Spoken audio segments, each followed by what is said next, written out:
actuacions en els últims anys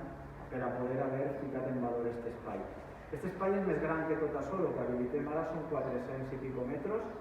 però té una part més que estem estudiant un altre servei que serà molt important per a la ciutat de Vila-real també, que en aquests moments no tinc totes les claves per a poder-me comprometre, però evidentment volem que tot l'edifici preste una funció social.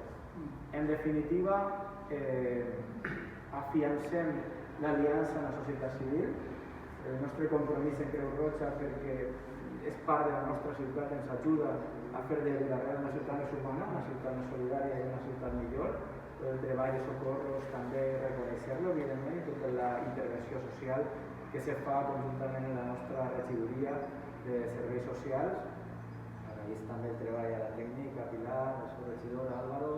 Emilio, regidor que ha treballat, que es feia l'arquitecte de l'Ajuntament, per fer possible al final, poquet a poquet, les dificultats econòmiques que hem passat, però al final el que la sigue la persigue i les coses sí sent. Per a finalitzar, m'agradaria també dir que no només és una actuació que ens facilitarà prestar un millor servei a la ciutadania, per a fer de Vila-real una ciutat millor, més humana, sinó que a més també és una actuació, com he dit abans, no vull que ens oblidem, d'estima per lo nostre, de cuidar el nostre patrimoni, de que finalment les coses no acaben desapareixent. Hem actuat en pocs recursos que hem tingut estos anys, però intentant cuidar a lo màxim. Vull recordar, evidentment, aquest gran casino, que ens queda a l'última fase, i com no, això és una xicoteta actuació, però si finalment no s'haguera actuat, i a més, no tenim un sentit del patrimoni, sinó està ple d'ànima, ple de vida i ple de funcions. I què millor que algo del poble,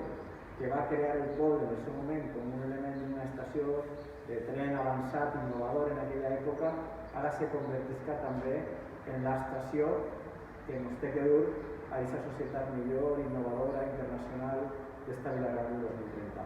Jo us deixo Carmen, la presidenta,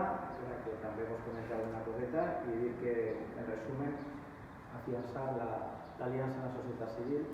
defensar el patrimoni de Vila-real i, com no, evidentment, crear entre tots una ciutat més solidària en els objectius que teníem i aprofitar els espais que són de tots i de totes. Carmen.